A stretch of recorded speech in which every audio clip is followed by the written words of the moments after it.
Stop right there. Looks like I caught you red-handed, huh?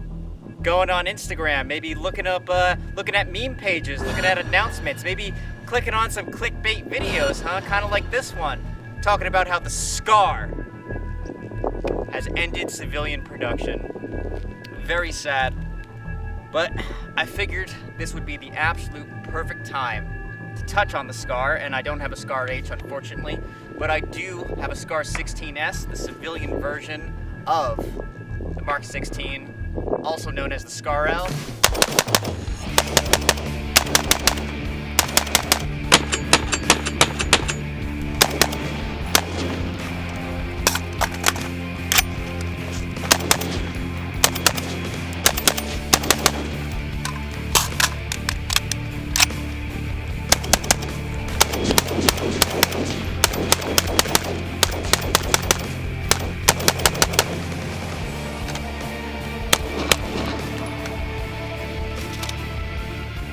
First things first, what does SCAR even stand for? Well, it stands for SOF, Special Operations Force, Combat Assault Rifle. What does that mean? It means the people at SOCOM running the program really wanted the acronym to be SCAR. And I can't help it does sound kind of cool. So I'll give SOCOM that one. Today we're going to be sticking specifically to the 5.56 version of the SCAR. I am going to cheat a little bit. I am going to include the SCAR 17 5.56 conversion kits because those outlasted this one a little bit. So I'm going to be talking just specifically about both the SCAR 16 and the SCAR 17 converted to 5.56. We need a shooting segment. Quick, use the AI to download every Garand Thumb video you've ever seen directly into your brain.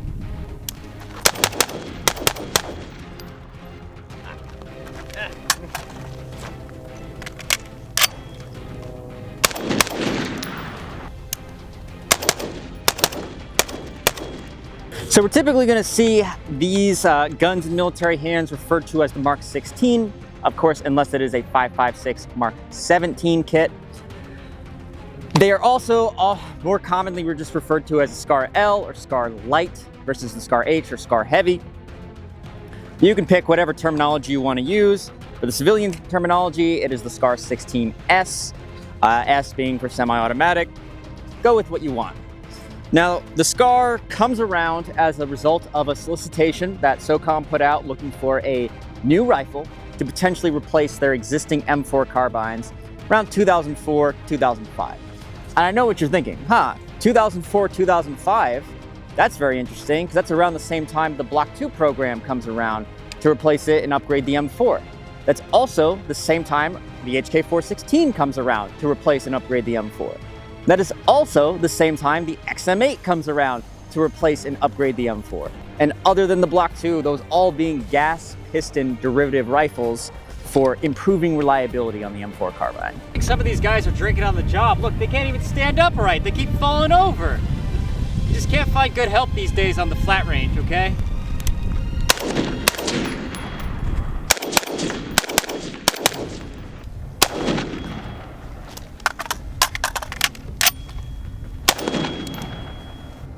See that bush right there? We invaded Iraq for that bush. Hell yeah. Now the SCAR in 5.56, actually, because it was a SOCOM product, pretty universal. When I think of it first, I typically like to think of when the Army Rangers adopted it in 2009, also the same time they got the Block 2. And they had that big ceremony at the football stadium, and I'll put the picture up. You can see them all with their new SCAR 16 rifles. And then it goes away very quickly. For the Rangers at least, I'm kind of representing that today. I've got my transition era Ranger kit on. Yeah, that's right, I'm a trans Ranger. Just wanted to let you guys know that. Around the 2010 era is kind of what I am today. It was also used by the Air Force. You can see CCTs and PJs with 5.56 SCARs. That's not too uncommon. In the Navy, very occasionally will you see a SEAL or a member of NSW, Naval Special Warfare, with a 5.56 SCAR. They were pretty uncommon for them. Green Berets did use the 5.56 SCAR as well. Jeff Gorwich, Modern Tactical Shooting, I've shouted him out before.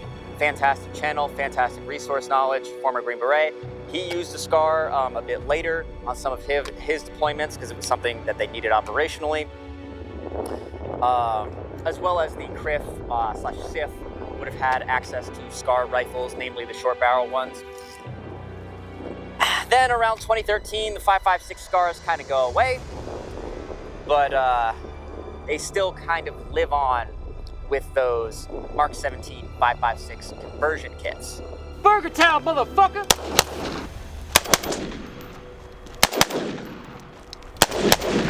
Reception of the SCAR. A little lukewarm, is maybe putting it the best way I can. Because, gotta remember, 2009, this comes around the same time as the Block 2 does.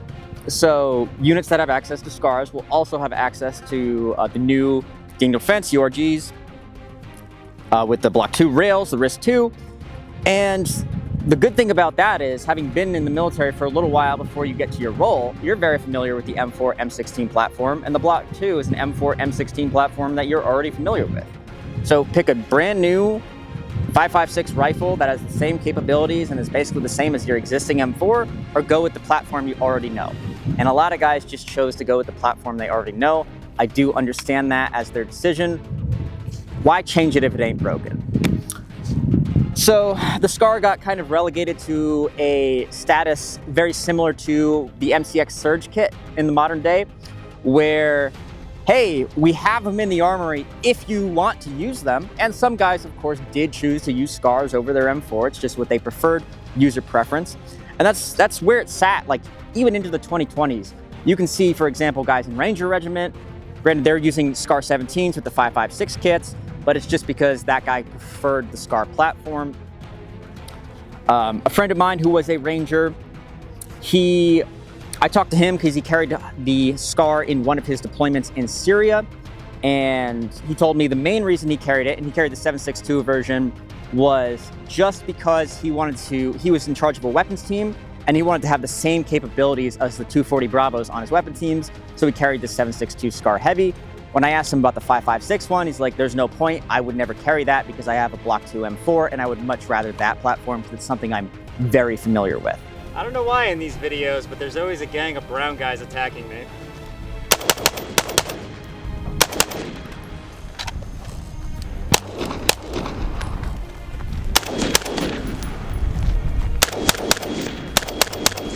Okay, so this next one I'm gonna need my phone for because this is a lot of numbers and this is a lot of stuff to memorize. But remember when I said the SCAR had a few other competing platforms all trying to do the same exact thing of emplace and improve the M4. The XM8, the HK416, the Block 2. Well, the Army decided, hey, we're spending money on all these different rifles. Let's go ahead and test them. Let's see which one is the most reliable out of all these platforms we're adopting and all this money we're spending for the same exact thing. So with the results, they conducted a test in 2008. It was a 6,000 round extreme dust test. Of course, given the environment so that the United States Army was fighting in at the time, they were more concerned with dusty Middle Eastern conditions. And here is the results of the test. The M4 had 882 stoppages during this test.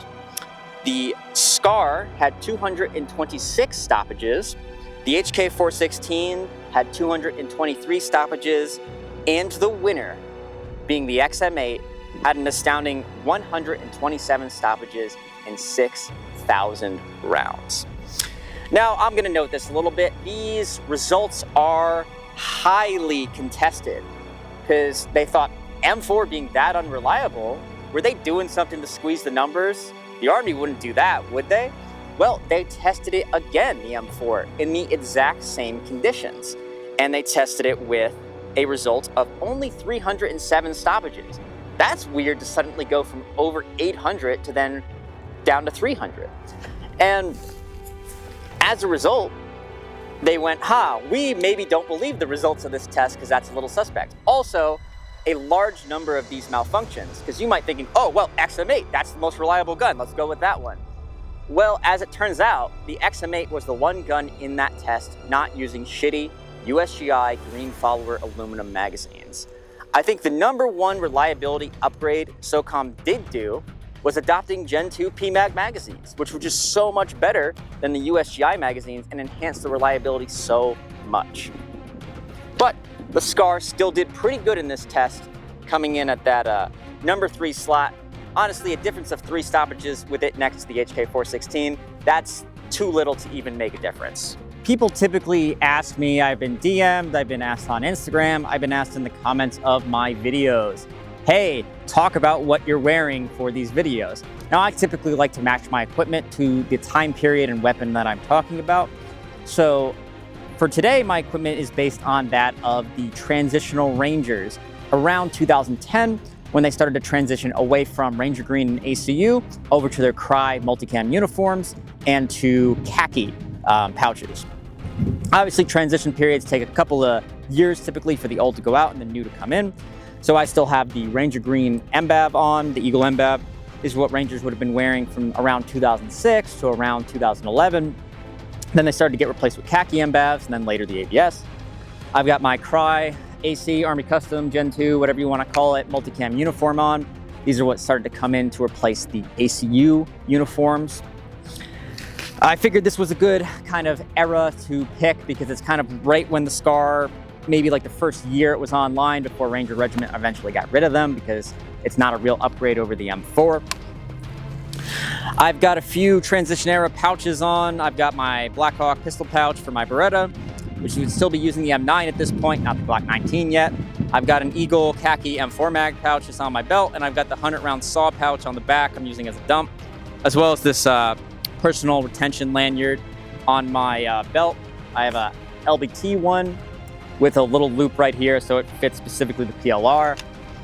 Why does that exist? Well, it exists simply so if you're on a vehicle, that be a helicopter or maybe something with no doors or anything like that, and you're worried about falling off, you simply take it off your belt, you hit the carabiner, bam, right to whatever vehicle you're on, and this is so to where it can hold your body weight, so if you fall off or something like that, you're not gonna go flying out. I also have my Beretta M9 right here in the Safariland holster. Fairly standard. The Beretta would last a long time in Ranger Regiment before eventually going to that Glock 19, like I said. And then I've got kind of like my standard pouch, all Eagle pouches for my Eagle vest of the setup. I've got a Mitch 2000 on, which is the helmet of the time period before it later got replaced with the Ops Core. I also have the Eagle transitional era multicam cover. This is something that was specifically made for Ranger Regiment. And then I've got my goggles, my Neurotos mount, another kind of specific Ranger thing. You can see the Neurotos one-pole mount on here. And I've got an MS-2000 on the top, just a simple IR strobe. It's outdated by now, but still kind of used to this day. I also have a secondary VIP strobe on my back shoulder right here. The same exact thing. Night operations, I do have night vision. Fairly standard, nothing super crazy about what I'm wearing, but hey, for those of you who are asking, don't ask anymore. Accessories for the SCAR. Well, the SCAR is pretty typical for its time period. It comes around the same time as Block 2, so it shares the Block 2 accessories. Right now, I'm rocking the EOTech 553, although the LCAN was also very common. I've got my PEC 15 on here. I mean, this is a Apple C, but whatever. It's standing in for the full power PEC 15 or LA5. I've got my M3X light, also very common, Block 2 program, not good. Later replaced with the WMX 2000, also not the best light. Now, something unique for the SCAR is it would not make use of the Surefire SOCOM series of suppressors. Instead, all of the SCAR series of rifles, and the HK416 as well, would make use of the AAC, or Advanced Armament Corps suppressors. So the SCAR has a special variation based on the M4 2000, and the suppressor in military inventory is called a SCAR SD CAN. And just like the 416 SD, externally it's an M4 2000, but internally it has a slightly different baffle stack. Now the 416 SD baffle stack changed over time, and that eventually became the same as the standard M4 2000. The SCAR SD baffle stack did not change over time. I've got the AAC flash hider on here. I have an M4 2000, I forgot to bring it, oh well. I don't have a SCAR SD. Those are pretty rare on the civilian market, but there is a few of them out there if you are lucky enough to have one. Other than that, the SCAR would just make use. Oh, one more note is the magazines. So occasionally you'll see one of these tan FN magazines. Very rare, actually. The majority of the time, you're gonna see either the aluminum USGI mags or you're gonna see P-mags. I suspect these are rare because soldiers who got them, airmen, Marines, sailors, only ever got one. And that was the one that came with the gun. And magazines are gonna wear out over time, things are gonna happen. So naturally, they would just be using their other magazines that they have for these weapons. Of note, these magazines, I think they're pretty good. I've never really had a problem with them. They're basically the same magazine that was designed for the FNC rifle, and they just put it on the SCAR as well because it's a STANAG. You don't really need to change it. I've had good reliability with these. I honestly can't really complain. I got a couple of them, and probably better than a green follower USGI mag. Now the SCAR definitely had its share of growing pains. What most people know as the SCAR today, this version of the SCAR, would be actually the third generation version. Between 2004 and 2010, the SCAR went through a series of changes. The SCAR also does kind of have a reputation for breaking optics. That's only the 7.62 SCAR. That does not apply to the 5.56 one. That has to do with the harmonics of the gun breaking those optics. I'm not an engineer, a scientist. Certain people might know better than me. Now, a few features on this one. I should also note, on the military SCARs for the selector, they're a 180-degree throw, very similar to your ARM4, and that's how they function. On the civilian ones, it's just a 45-degree, so that's a little bit of a difference between the civilian ones and the military ones. SOCOM, another thing they specifically wanted because they wanted to replicate the feel of the M4. Big thing to note on here is the charging handle, obviously. Now, the first generation of SCARs actually did not have a reciprocating charging handle. This is the older version. This has the reciprocating charging handle. It's not the newer version. And SOCOM, this is something they actually specifically requested. They said, hey, can you make the charging handle reciprocate? And we want that. And you might think, why would they want that? That's kind of strange. This is the #1 thing everyone hates on the SCAR. So much so that they had to change it, come out with the non-reciprocating charging handle version, and then the later SCAR Mark II also does not have that. Well, there's some method to the madness. The idea was that if you're firing and your gun, you're shooting, you're expecting to shoot, and click, no bang, you could look and you could see the charging handle to see if your gun was jammed or malfunctioned. It would be somewhere around here, and you go, oh, okay, I need to clear jam or whatever. I think this is a very silly line of questioning because if I'm firing and my gun click, no bang, I can just simply turn my rifle to the side, see visually, inspect with my eyes if my gun is jammed or I need to reload, drop my magazine, reload, or clear that jam or whatever. That's why they wanted it. Seems like a very silly line of thought, but ultimately it proved to not be popular, so it got deleted eventually. It just took a while. Quick note before I forget.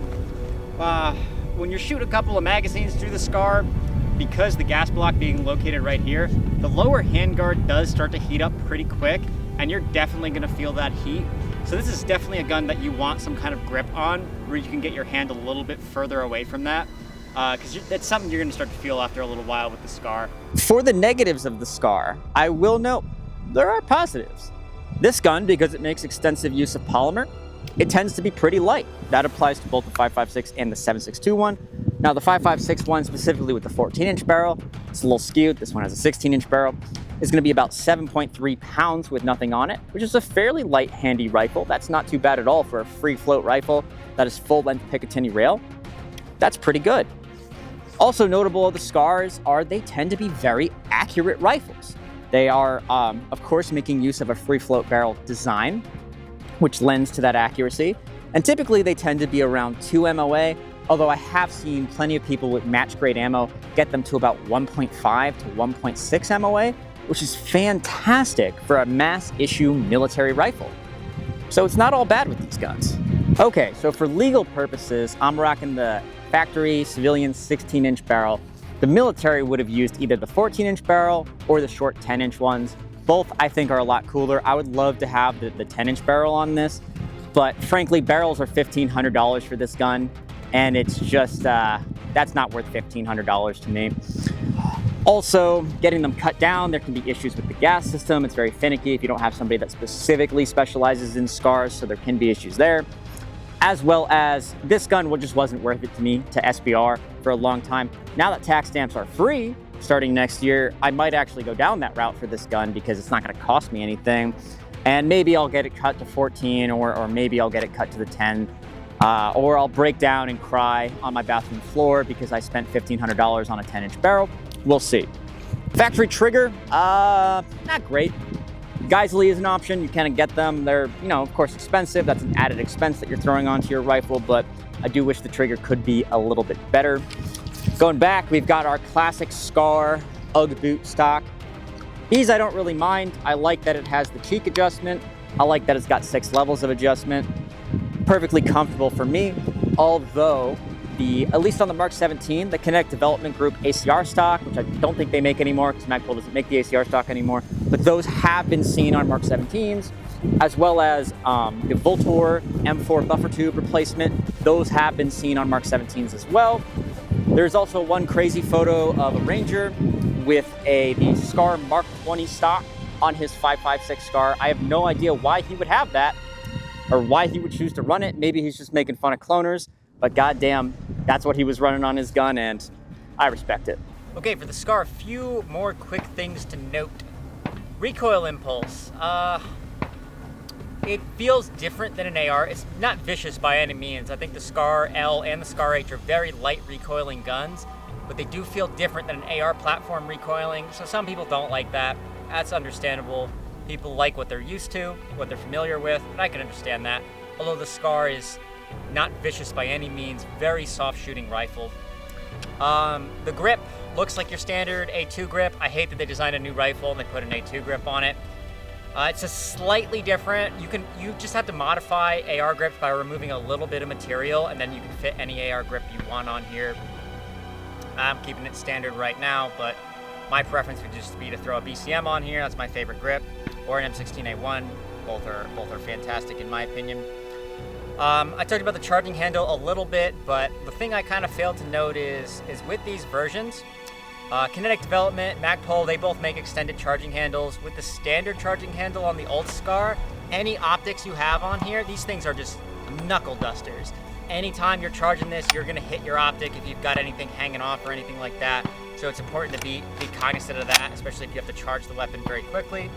Typically, you're only going to have to use it once. The Scar is a piston rifle, is a very reliable rifle. And then your bolt release right here is just your standard M4 pattern bolt release. That's what you're used to. You just come up and hit the pedal. Usually you don't have to worry about this too much, but it's worth noting. Now, cutting through everything, all the BS, all the memes, all the clickbait, is this the end of the Scar? Yeah, I know they still make the 15P. That thing is silly. It was late to the game, outdated when it got released, and it didn't even come out in 300 blackout initially. Nobody wants a 7-inch 5.56. Is this the end of the Scar? No, probably not. Now, the Scar has been updated in the past. They had the non-reciprocating charging handle version. They had the Scar Mark II version, which you can tell because it's got like a flared magwell up here. I'll put you a photo so you can see. And the Scar has evolved into the newer MRGG. For SOCOM, there are 2 versions of the MRGG that SOCOM currently uses. One is based on the Scar system, and it's more than likely what we are going to see the Scar move forward as in the future, as a Scar Mark III, potentially. There have been some early rumors on the internet, but it is very likely going to be derived from that MRGG rifle. Also, FN has absolutely been knocking it out of the park with some contracts recently. They have their new LICC rifle, the LIC rifle, I think that's a great acronym, which looks absolutely fantastic. Not necessarily Scar derived, but very similar. It could evolve in that direction as well. FN also obviously has their current military contract. They're making M4s and M16s, but they're going in very interesting directions. I would very much so like to see what they're doing in the future, what they do with that new proprietary cartridge for the LICC and its machine gun variant. That looks very interesting. To me, it seems like a more interesting route to go than something like the 277 Fury round. Although, you know, the internet does hate that gun, so what can we say? So most likely, that is where the SCAR will go from here. You know, one of the guns that has existed, one of the guns that has been used by the US military, as well as other militaries, the Belgians, the South Koreans. Although I like to specifically keep things generally based around the United States. It's where I'm from, I love it. I can own guns like this in the United States where many of those other countries you cannot. But for now, this has been the SCAR 16, SCAR L, SCAR Light, SCAR 16S, Mark 16, whatever you want to call it, on Clone or Die. I'll see you in the next one.